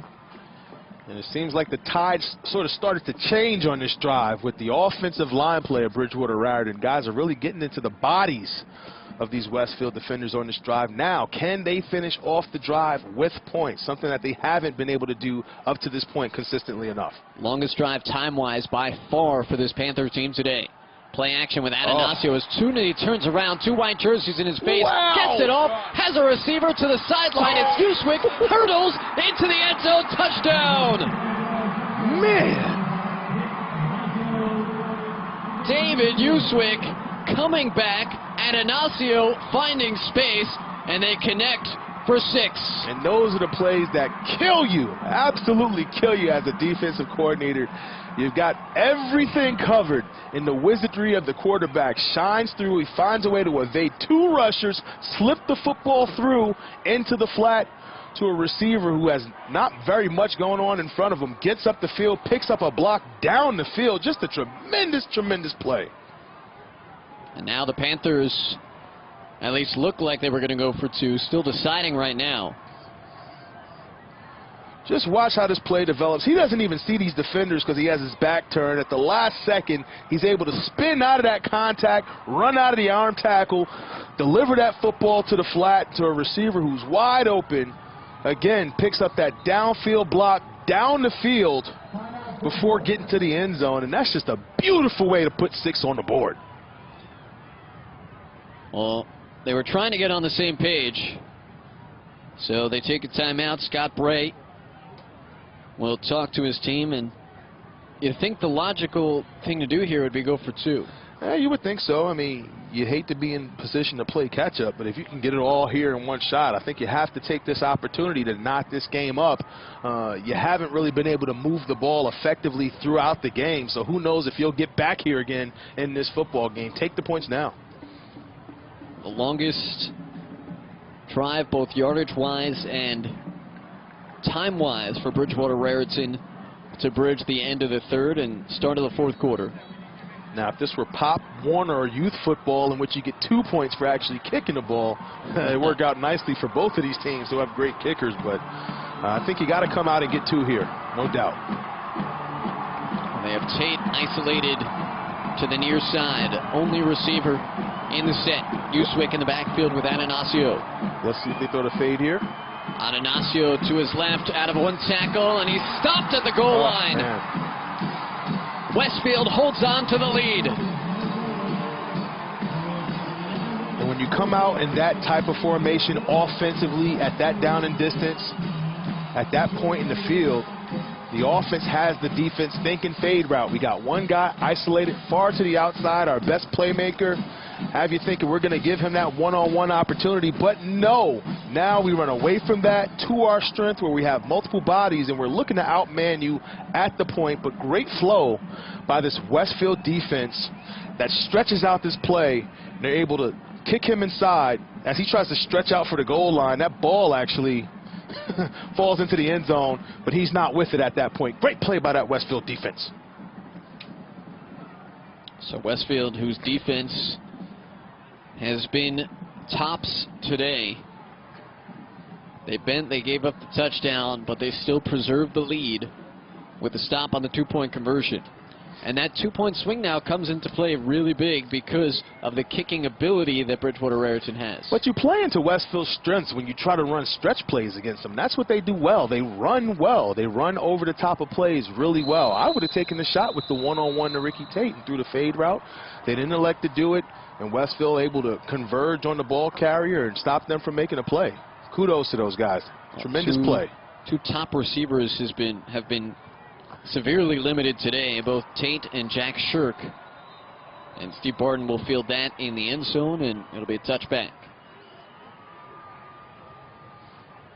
And for Tate, you can obviously understand that Westfield defense gets off the football. They're in your face. They're looking to rush the passer, so you don't have a whole lot of time to really get the football down the field. That's why they've really busted open plays in which they've improvised, where they've been able to make a cut or make a guy miss, then get down the field, but they haven't really been able to find any success within the actual scheme of the offense. And that's something that I'm sure they looked at all the plays and had them up on the board and saw what worked and what didn't, but there hasn't been a lot that's really worked within the actual offense. And they've kept it on the ground a whole lot, right, as Westfield. Right. Martini, he'll wing it out to the near side. And right on cue, Jack Shirk getting reception. Quick and easy. You got a playmaker, run a little swing pass, get him a couple blocks outside and let him create. That's about as easy as it gets. Now you're on schedule. You got 2nd and short. Now the playbook is wide open for you. And 2-year starter who had nearly 800 yards receiving coming into this game with 11 touchdowns. Picks up 9 on first down. And it'll be 2nd down and 1. They give it to Wandre House, who's got a first down.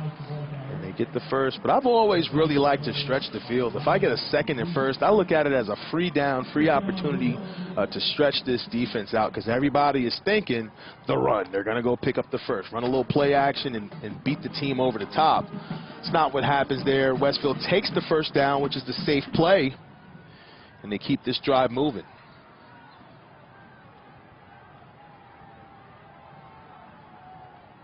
Martini in shotgun. Gives it to the fullback, Kaplan.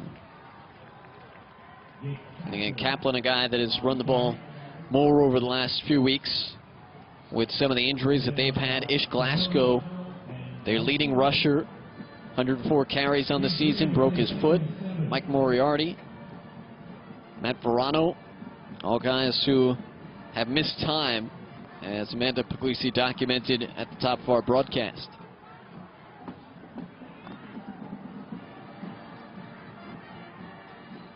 Play action, Martini. That one dropped. And that'll bring up third down as Ray Bellerin was closest to it for Bridgewater-Raritan. Looking for McDaniel. That's the first thing McDaniel hasn't caught today. That's right, and it happened to be on the offensive side of the ball. A two-way player doing multiple things for this Westfield team. Certainly having himself a game. Was unable to come up with that one. This Bridgewater-Raritan team playing well now on both sides of the ball, getting their hands on balls, being opportunistic, also running well. Coming out of a three-man front here. Big third down, two receivers to the near side. Martini flicks it to the right side for the tight end Dombrowski. Ball comes out, and the Panthers say they have it. They do. A little return favor there. If you're Ricky Tate, you find a way to get yourself into this ball game, and you do so by picking up a fumble off of the turf. Tremendous play by Tate. So Ricky Tate, who's been limited, ball has not found his way. And that's just a tremendous, tremendous throw. Just got caught up between two defenders, and that ball pops out. Actually went for the strip backside. Now, that knee, it'd be interesting to see if they say that knee went down first. Nope. But nope, because he actually fell on top of the defender. That ball was out. Nwankwo was the one who forced the fumble, and Tate came up with it. They go up the gut. Nwankwo has a knack for making plays on the defensive side of the ball. I haven't called his name too often here today. He's a guy we highlighted coming in. Had 124 tackles, so he's certainly a big-time player, productive, and used to getting his hat on the football.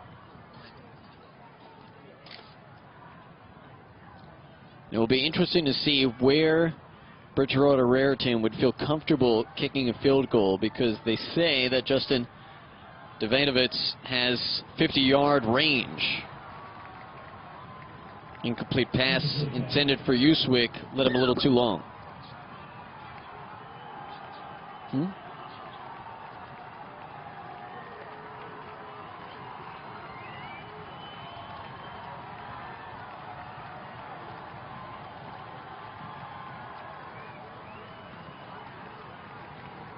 So third down, 4 of 9, all 4 of those coming on the last drive for Bridgewater-Raritan. Atanasio trying to drop back, wrapped up, still on his feet. He's going to be brought down by Kessler. And Kessler obviously came into this game with a huge reputation, and so far it's been the inside guys that have really gotten the best of this Bridgewater-Raritan offense. But Kessler saying, hey, I'm the man on this defense, and I pick things up and put them down, my friend. And that'll make it 4th down, and Bridgewater-Raritan unable to capitalize off of the turnover.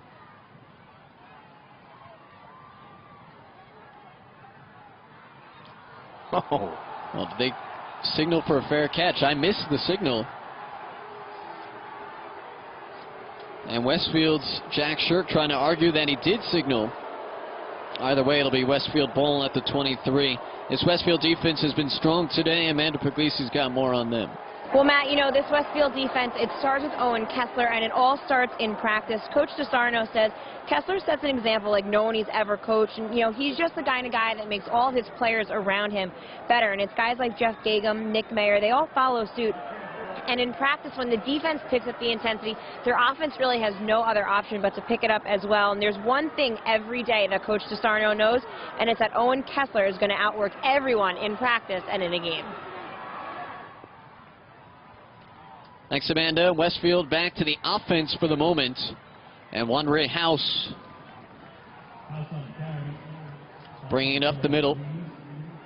9 minutes to go in the fourth quarter. Westfield clinging to a 2-point advantage. And what a football game this one is. I'll tell you, Kessler had been relatively quiet throughout the game, found an opportunity to make a huge play, get his defense off the field, and get the ball back into the hands of his explosive quarterback, who's been somewhat quiet over the past couple possessions. 2nd down and 6. Martini will flick it out for House on the left side. House lost the football, and Bridgewater-Raritan will not have it. As they say, House was down. Anthony Vizzoni thought he was going to break away towards the end zone. And House is still down on the field.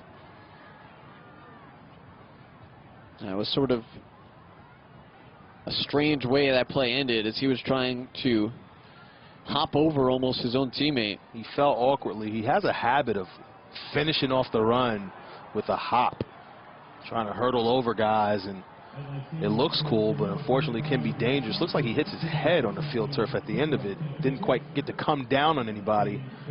Came down on his face mask. You hate to see that. And as our replay went out, there was a little groan from some of the Bridgewater-Raritan fans as well. Yeah. I mean, you expect somebody to catch him or for him to land on somebody or something. He basically just dropped straight down to the field turf. So it's Kaplan in the game as the lone step back. Normally the fullback. And 3rd down and 3 for Westfield. Martini on a delayed keeper. He's got nowhere to go. Matt Alessandro brings him down from behind. And Martini slow to get up now. Took a hard shot. And that would be worst case scenario for Westfield. Yeah. Oh, yeah. Certainly not something they want to see. Look at the lick they're able to lay on him late in this play. Takes a hit to the back from the top, and that full body weight of the defender comes down on him to the ribcage. Alessandro, senior, 5'9", 220, all-area player last year. And they will punt it away. And interesting, it was Atanasio who was back there instead of Tate. They kicked to him, and he just lets it hit the turf. Now 7:25 to go in this one. And it's as close as last year's was. That tells me that's a little strange that they took Tate out in that instance. Maybe they're looking to get him the ball here on a go route. Will be interesting to see. Sometimes you do that as a coach. You save a guy at a prior play to put him in the next play because you're looking to get him the ball. Well, perhaps also trying to bait Westfield into kicking the ball to you, actually. Yeah, good point. I formation for the Panthers. They start this drive on their own 30-yard line. Here's Uswick bouncing it outside, but that hole closes quickly as he's taken down by Gagum. Uswick's had a lot of plays that almost broke, but he can't quite step out of that last tackle, but he's going to break one of those at some point. And Uswick, who did not get the opportunity to play in this game last year, very happy to be back in it this year. Back to either side of Atanasio, who's in shotgun. The keeper on the option. He runs it up the middle. And a 3rd and short on the way for the Panthers. Little read option. Does a nice job making the proper read. Defensive end sets the edge, cuts up inside. Makes a tremendous play, has 101 yards rushing up to this point in the football game. He's really finding those creases and maximizing his opportunities. 3rd down and 3. The give is to Uswick. He's got nowhere to go. Runs right into the line. Westfield almost took it away. And just Gagum again, making a play. This guy runs to the football. It's like a linebacker playing defensive tackle, the way he runs and gets off blocks and takes pursuit angles and finishes. Again, a little twist and stunt inside.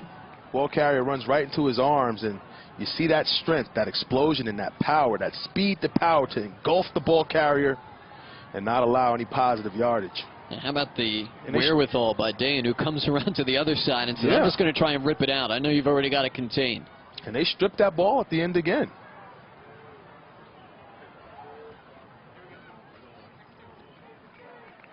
Punt down inside the 30.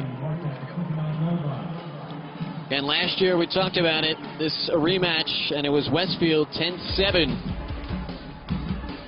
They were certainly able to make some plays in that game. You see how physical that game was up front in the fourth quarter. Westfield had the ball up 3-0 on 1st and goal. And Cole Harper blocked the punt and recovered it for the touchdown to tie it.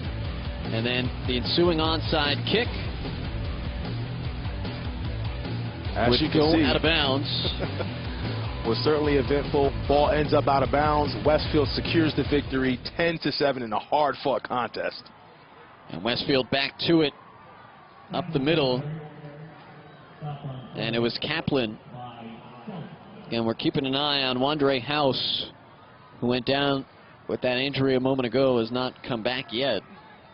And we talked about how physical this ball game has been in the trenches. Now the skill position players also able to feel the brunt of the athletic prowess of both of these teams, really getting after it in this ball game. Short pickup on 1st down. And almost as important for Westfield, his chance to use a lot of clock late in the game. Give to the right side for Valabera. And I guess that kind of tells you where House is right now, as he's primarily been the short back, and Valabera coming in now. And you can kind of see his strength being that north-south run. Not necessarily a twitchy guy who's going to make you miss, but he'll look to run over you instead. But if you don't get any type of movement up front, as we take a look at House walking around trying to shake it off, shaking his helmet, which is an indication that he might not be able to go, will be interesting to see if he can get back in this game. Here's Martini looking downfield. And they held him. Shirk wanting a flag, none coming. Looks like Shirk was held. Maybe they deemed that ball as an uncatchable ball, but it certainly looks like he was held up. They had him covered inside and out.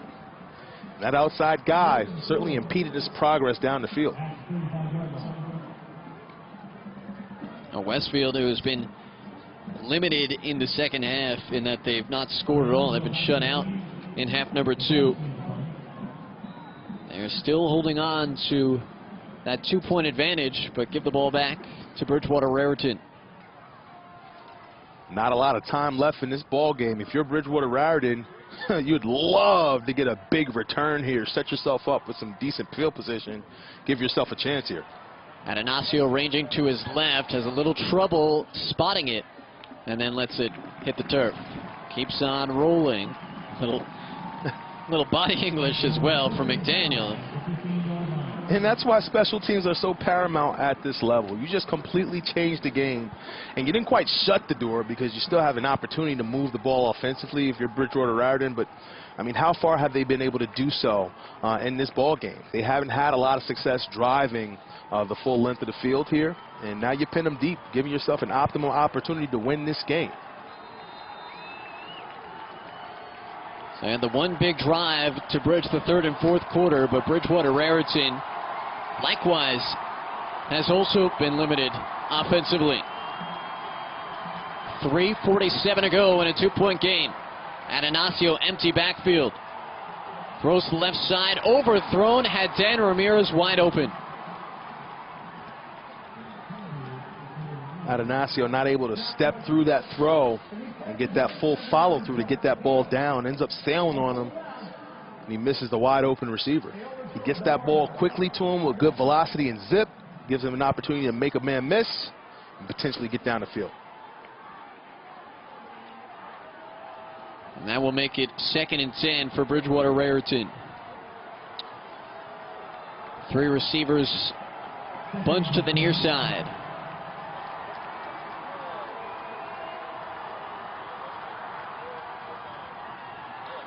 Atanasio will run it left. Upended. And only a gain of 1. Tackled by the corner, Steve Barton. Steve Barton makes a big-time play. If you're Westfield, you can pin your ears back and know if you dig deep and can get yourself off the field here, you quite probably secure a victory. Tremendous tackle. They do a nice job lassoing low. When you lasso a guy low, there's just absolutely nothing he can do. No matter how big and strong he is, if you lasso a guy low, he has no choice but to go down. 3rd down and 8 for the Panthers. And Ignacio, wide open receiver. It's caught along the left side. And that was clutch.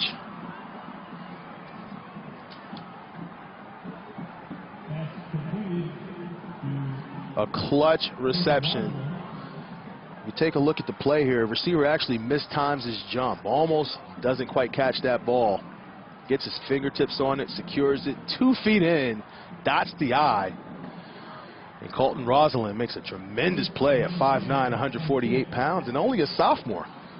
Only came into the game in the last couple plays. And Ignacio again, now he's getting chased, eaten up in the backfield. Nick Mayer coming around the edge, making Kessler.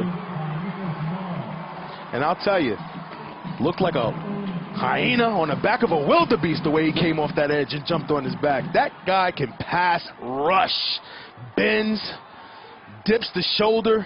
You love the inside arm, the way it comes up, and just absolutely swallows his prey. I love that shoulder lean, that rip through, arm under move, tight off that edge. Whew, that's some good stuff. A loss of 8 on the sack.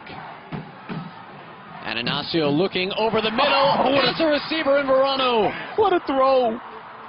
Best throw of the game for Ignacio. Threads the needle, and Verano is up to the 40. Talk about a tight window. Doesn't get any tighter than that. He absolutely splits multiple defenders to put that ball in the knapsack of his receiver. Just a tremendous job having that ball drop down right when it was supposed to.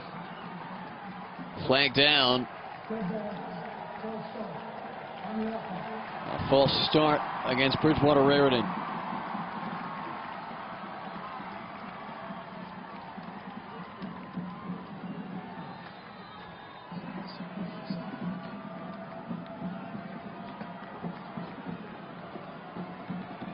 So 1st and 15.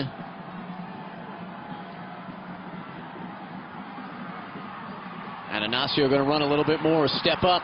He's got some room to run. Tucks it, goes on forward across midfield. 1st down. Again, still on his feet to the 35.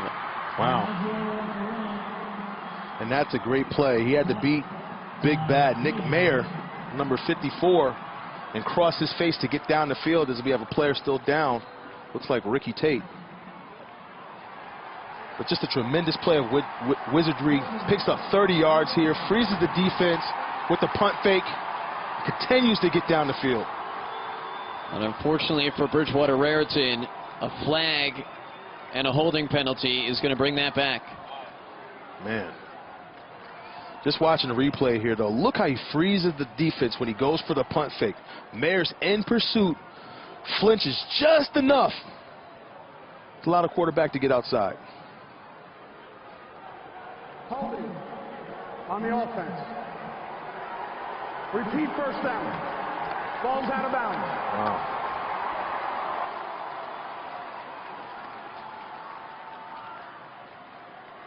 So they mark it even a little further back.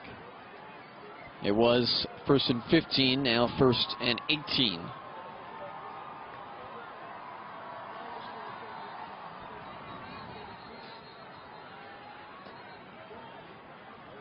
And officials' time here.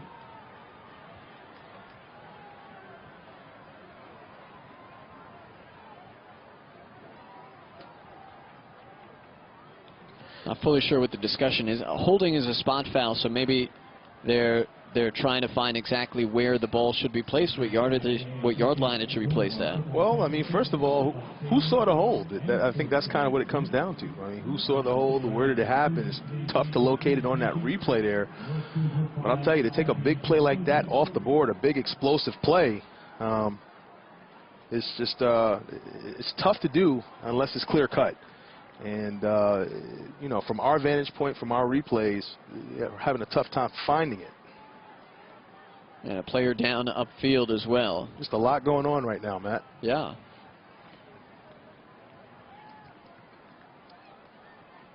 It looks like it's a Bridgewater-Raritan player.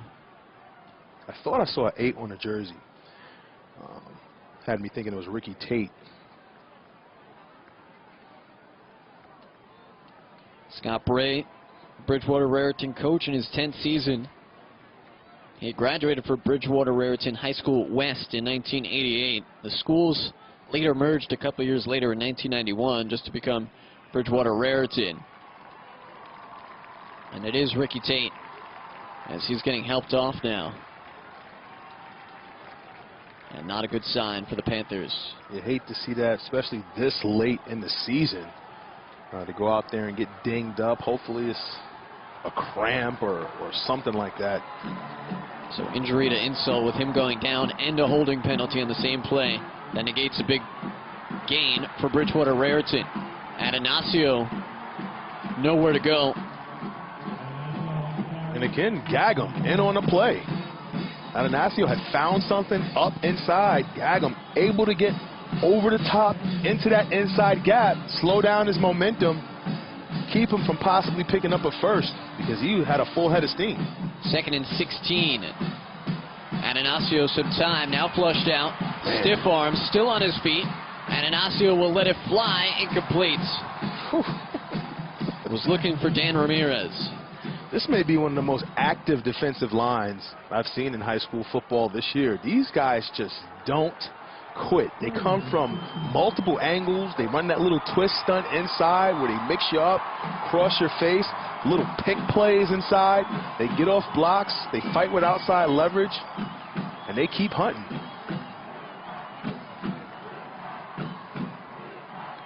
That'll bring up 3rd down, 3rd and 16.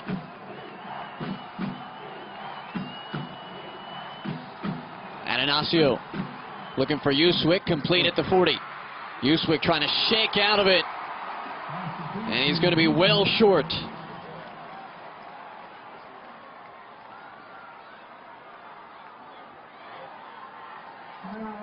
And just a tremendous defensive play by Steve Barton. Gets off his initial responsibility, sees it, makes a one-on-one tackle in space. Not a lot of corners make that play in space. Timeout taken by Bridgewater-Raritan. It will be 4th down and 9 following the timeout.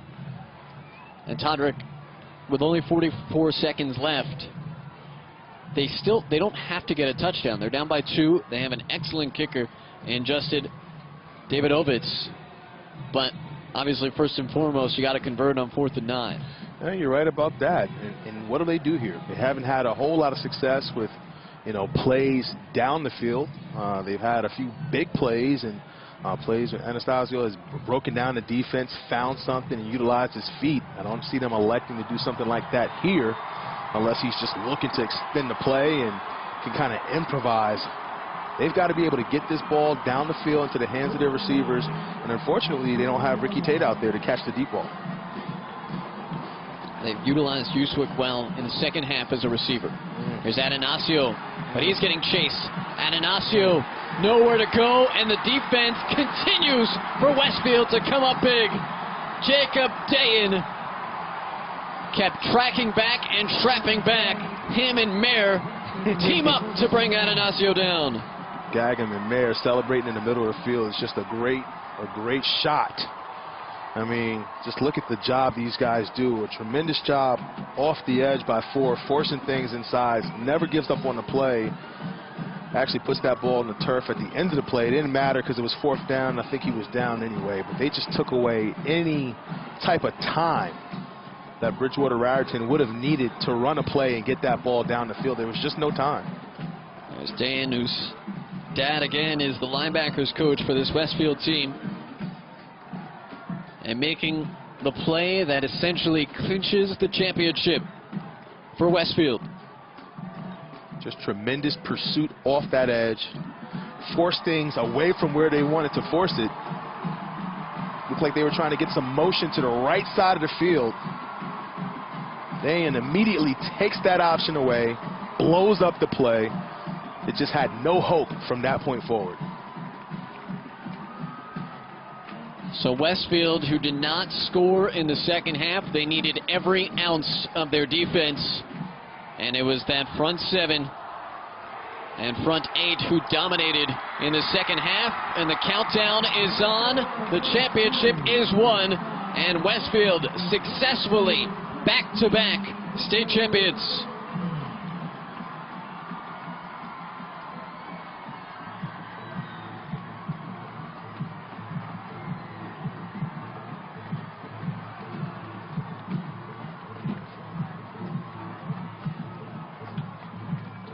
Well, it was a game that everybody wanted to see, Todrick, and it probably lived up to it. It certainly did. Hard fought, competitive, came down to the last play, definitely kept us on the edge of our seats. And a tremendous display of defense, I thought, by both teams, especially that Westfield team, and like you said, that front 7. Primarily that defensive line, inside and outside, the way they ran, made plays, and dominated the game. I thought Bridgewater-Raritan had their moments where they would establish the run and utilize their size, but on any passing down, they just really struggled to find time for the quarterback to keep his eyes downfield, locate a receiver. Then obviously losing Ricky Tate late in the game, that took away the deep ball threat. They tried to get some motion, some movement going so he can sort of run into the throw, and it just wasn't there. I don't know if there was a game all season where we said the collective names of the defensive line as many times as we said today for Westfield. I'll tell you, if I had to think of one word to sum up this game, it's disruptive. I mean, those guys on the defensive line, you can't tout them enough. The way they get off blocks and fly to the football, they stun inside, they don't quit on the play, they come off the edge, force things inside. The only way to beat a team like that is to run directly at them. And again, I thought that Bridgewater-Raritan at times did have success with that, but unfortunately, when they got put off schedule, 3rd and long, and opportunities where they have to throw the football, they just weren't able to do it due to that pass rush. And it turns out late that the stoppage on the 2-point conversion made all the difference in the world. It certainly did, and it was due to true effort and motor.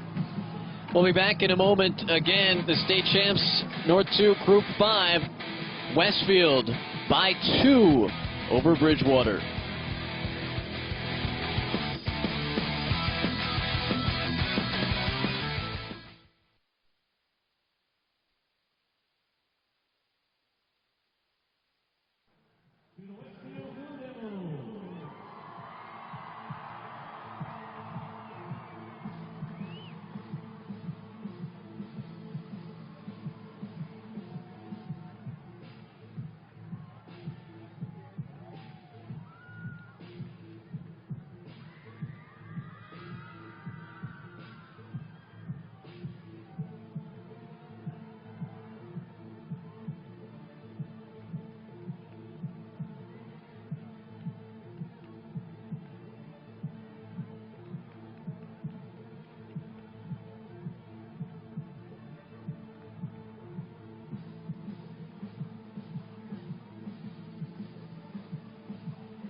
Westfield successfully defends their state title from a year ago. They go back-to-back and finish 2016 at 12-0 thanks to a huge defensive effort in this game. And right now, Jeff Gagum on the defensive line, down with Amanda Puglisi on the field.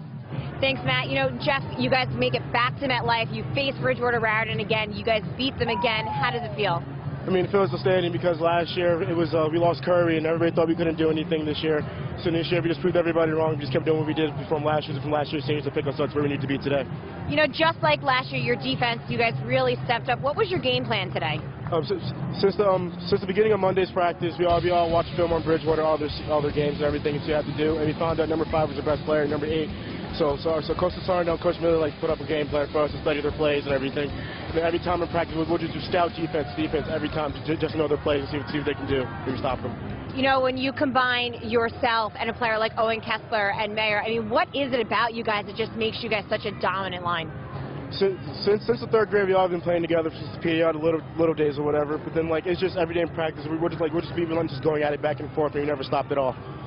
You talk about playing, you know, when you guys were young in the 3rd grade. So really, what does this mean for you as a senior? You guys cap it all off with the championship.